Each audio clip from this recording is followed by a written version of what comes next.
जय नागोमी देव, जय नागोमी देव।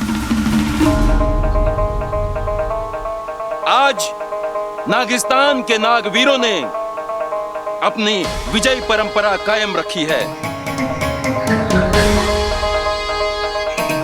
विष्णैनी जैसी चालाक और खतरनाक नागिन पर विजय प्राप्त की है।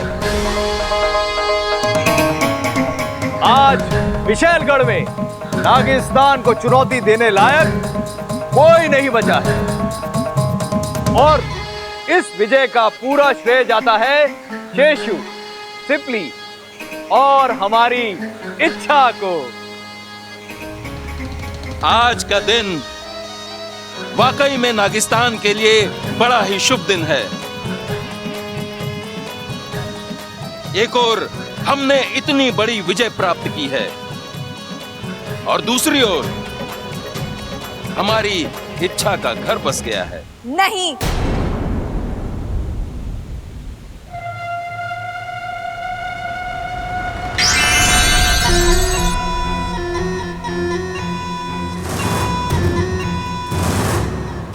ये शादी नहीं है।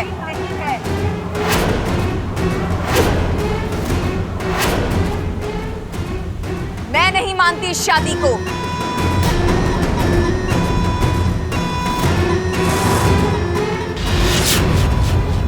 सुरसुरी तुम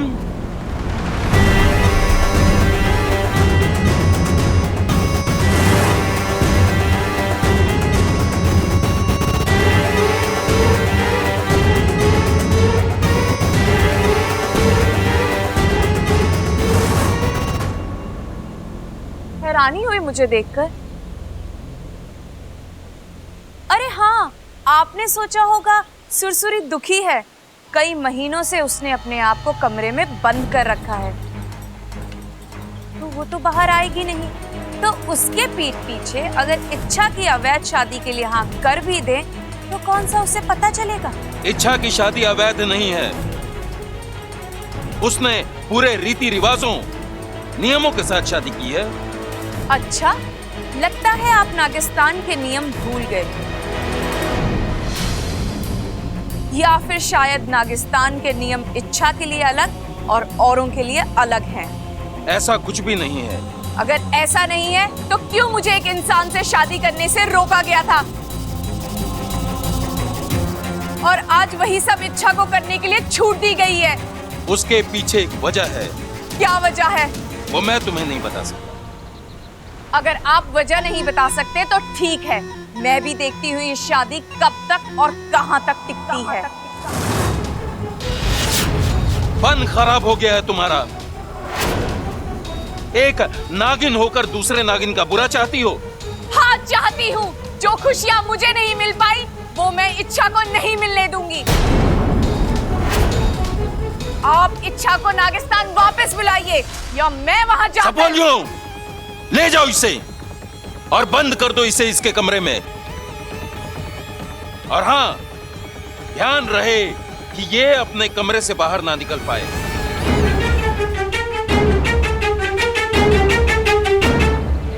मुखिया जी, क्यों ना हम सुरसुरी को यह बात बता दें कि इच्छा ने इंसानी योनि में जन्म लिया है। नहीं नहीं, ऐसे तो नागिस्तान वाले इच्छा को कभी स्वीकार नहीं करेंगे। लेकिन सिपली ठीक कह रही है शेषू।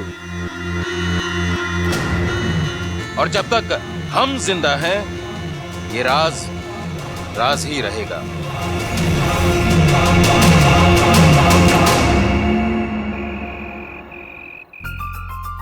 इच्छा, तू शायद दुनिया की पहली ऐसी दुल्हन है जिसका मायका और ससुराल दोनों एक ही है। जिस घर से विदाई हुई उसी घर में गृह प्रवेश हो रहा है। वाकई दीदी, बहुत किस्मत वाली हूँ मैं। कल तक इस घर की बेटी थी और आज बहू बन गई। अब इन दोनों रिश्तों से इस घर की सेवा करूंगी मैं। अच्छा चल, गृह प्रवेश के लिए देर हो रही है। दीदी मुझे प्यास लग रही है, मैं थोड़ा पानी पीकर आऊं? धत, गृह प्रवेश से पहले घर के अंदर जाएगी क्या? तू यहीं पे रुक, मैं पानी लेके आती हूँ। ठीक है। देवर जी, ख्याल रखना।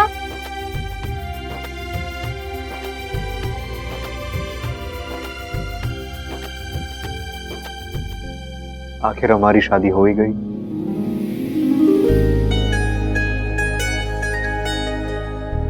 इच्छा,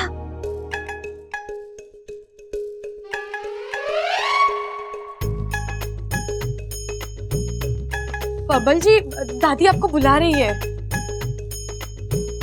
नहीं तो? अरे मुझे आवाज सुनाई दे रही है, जाइए। अच्छा, हाँ जाइए जाइए।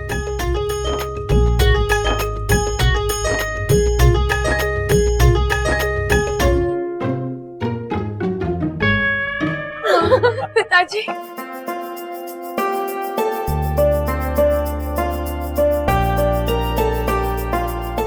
आप दोनों यहाँ? हाँ, तुझे नागिस्तान की रस्में समझाने आए। नागिस्तान की रस्में? एक सपोली, अपना गांव, अपनी रस्में, वो सब दिल के करीब होती है ना। अब शादी की रस्में तो नागिस्तान के मुताबिक नहीं हुई, शादी के बाद की जो 2-4 रस्में हैं वो कर ले। ये सब क्या कह रहे हैं? बंद कीजिए मजाक। मैं मजाक नहीं कर रहा हूँ। पिताजी, आप किन रस्मों की बात कर रहे हैं? तू ना इनकी बातों पर ध्यान मत दे। सुनने दो ना माँ, बोलिए ना पिताजी। आसान सी रस्में हैं। सबसे पहली रस्म, तुझे अपने ससुराल वालों के सामने नागिन नृत्य करना होगा। और दूसरी रस्म, तुझे दामाद जी को मतलब बबल को अपनी गोद में उठाना होगा। और तीसरी सबसे महत्वपूर्ण रस्म, तुझे अपने ससुराल वालों को दूध से नहलाना है। आप इसे क्यों धर्म संकट में डाल रहे? और इसके ससुराल वाले इंसान हैं, नाग नहीं। ये उनके सामने ये सारी रस्में कैसे कर पाएगी? देखो सिपली, रस्में रस्में होती हैं। अगर दिल से की जाए तो किसी तरह भी हो सकती है। ठीक है, इंसानों को थोड़ी बहुत अजीब लग सकती हैं। थोड़ी बहुत? हाँ, कुछ ज्यादा ही लग सकती हैं, लेकिन रस्में तो करनी पड़ेंगी ना। कैसे करेगी? ससुराल वाले इससे 10 सवाल पूछेंगे, क्या जवाब देगी ये? देखो इच्छा, तुम ये रस्में करोगी या नहीं?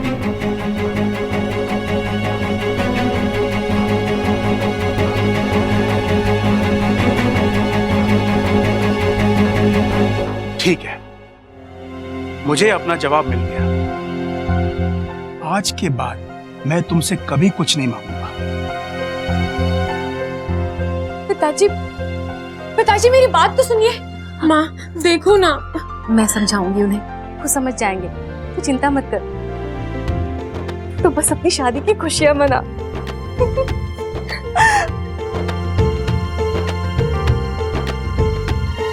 इच्छा, माँ आप जाइए जल्दी।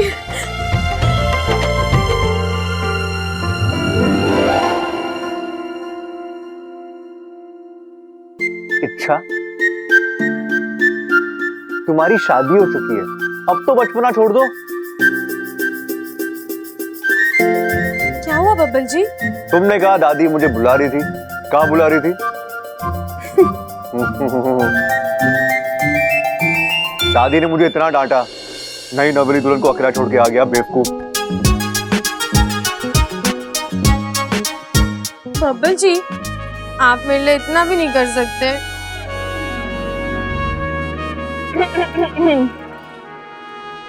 इच्छा, पानी। चलो तैयारी हो गई है, आ जाओ। चले? जी चलो।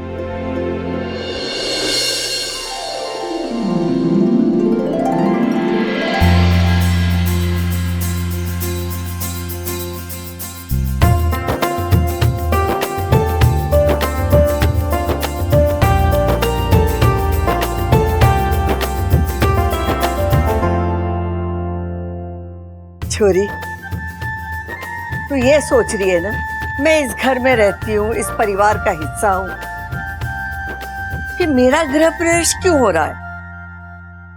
जरूरी है छोरी, अब तू इस परिवार की बहू बन गई है।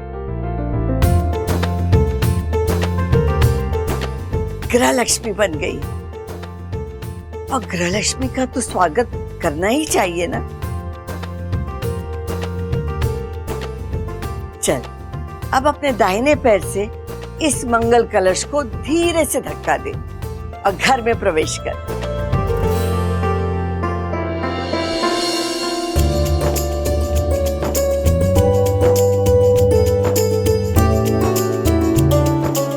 चलना छोरी।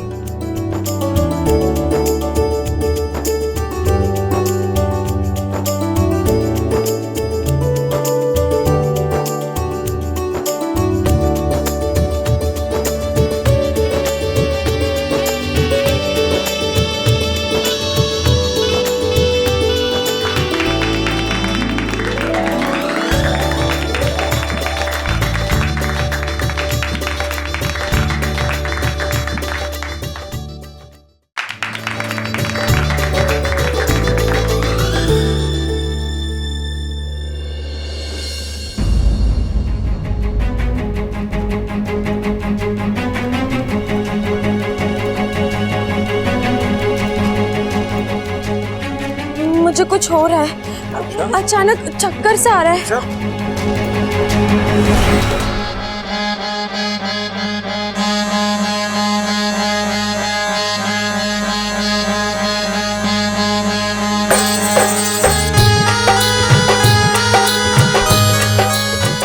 अरे दादी यो कैसा चक्कर है? अरे भाई ऊपरी हवा लगती है मुझे, ऊपरी हवा। वो देखो कैसे नागिन की तरह झूम रही है। भाई अच्छा मान गया तुझे, मुझे पता था तू अपने पिताजी को कभी नाराज नहीं करेगी। देखा कितना अनोखा नागिन नृत्य कर रही है अपनी इच्छा।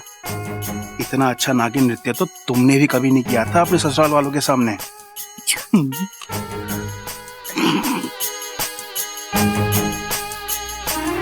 बबल छोरी को संभाल। जी दादी।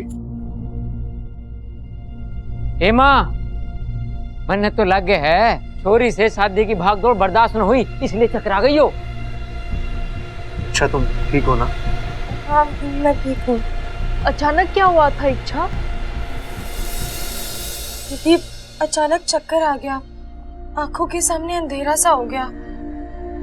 ऐसा लग रहा था जैसे पूरा घर चारों ओर घूम रहा है। अरे घर तो वहीं था, तू घूम रही थी। बबल पहले चल के भगवान जी के दर्शन करेंगे और फिर तुम लोग जाके आराम करना। चल चल।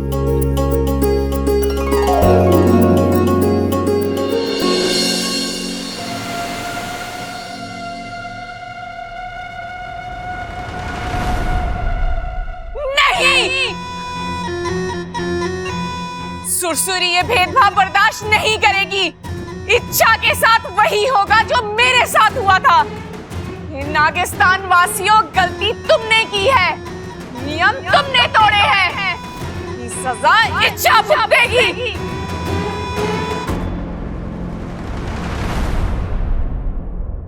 सुनो सुरसुरी, अगर तुमने इच्छा को नुकसान पहुंचाने की कोशिश की तो जीवन भर यहीं सड़ोगी। मुखिया जी, अगर आप एक जिद्दी हैं तो मैं 10 जिद्दी हूँ। चाहे कितने भी पहरे लगा लीजिए, तुम्हें भेद कर मैं इच्छा तक पहुँच जाऊंगी। लेकिन तुम ऐसा क्यों कर रही हो? क्योंकि आप मेरे पिता होने के बाद भी मेरा दर्द नहीं समझ रहे हैं। मैं समझ रहा हूँ सबोली।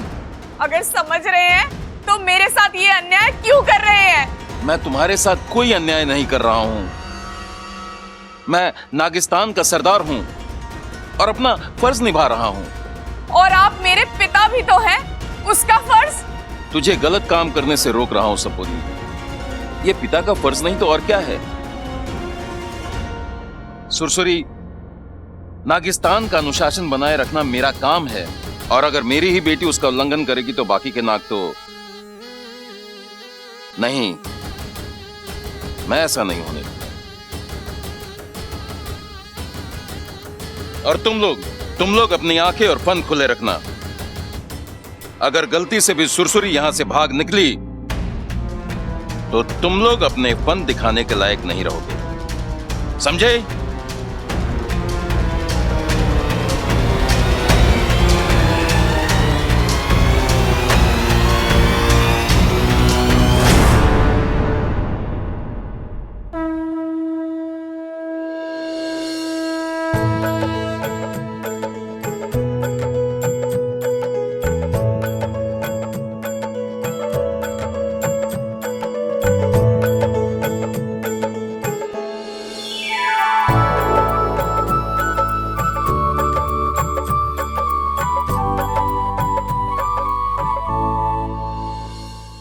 कीजिए। नहीं नहीं, अब रुकने को मन नहीं कर रहा। मेरी सपोली तो। मेरी सपोली सब कहने पर की बातें हैं। क्या मतलब? मतलब ये कि कोई पिता अपनी बच्ची को इस तरह मुश्किल में डालता है क्या? अरे जब वो खुशी खुशी सारी रस्में कर रही है तो तुम्हें क्या तकलीफ हो रही है? क्योंकि मैं जानती हूँ उसे ये रस्में करने में कितनी तकलीफ हो रही है। एक रस्म तो उसने किसी तरह भी कर ली, तो आगे की रस्म वो नहीं कर पाएगी। वो मेरी सपोली है, रस्में तो पूरी करेगी, बस देखना ये है कि कैसे करती है।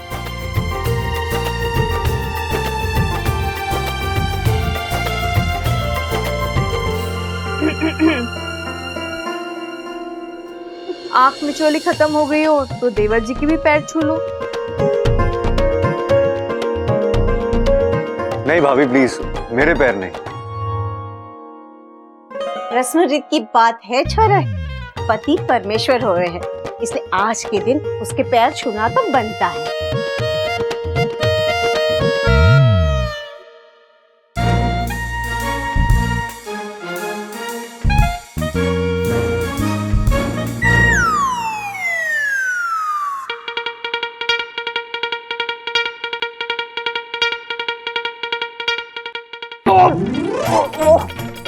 अरे क्या क्या कर रही हो?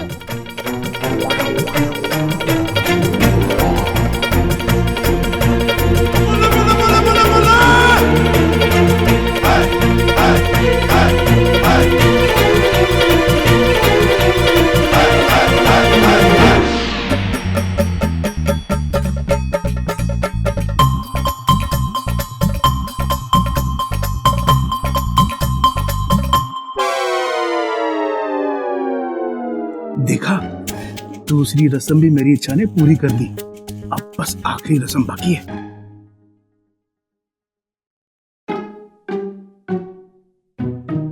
बब्बल, अरे क्या हुआ?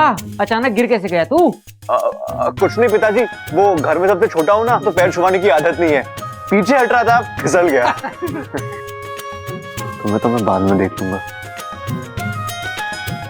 अरे छोटे, कुछ देखा तूने? हाँ भाई देखा, इच्छा ने बब्बल को गोद में उठा लिया। बेचारा बब्बल। अरे अब बबल बेचारा कैसे हो गया? अरे भाई इच्छा ने सबके सामने बब्बल को गोद में उठा लिया। तो अकेले में उसका क्या हाल करेंगे?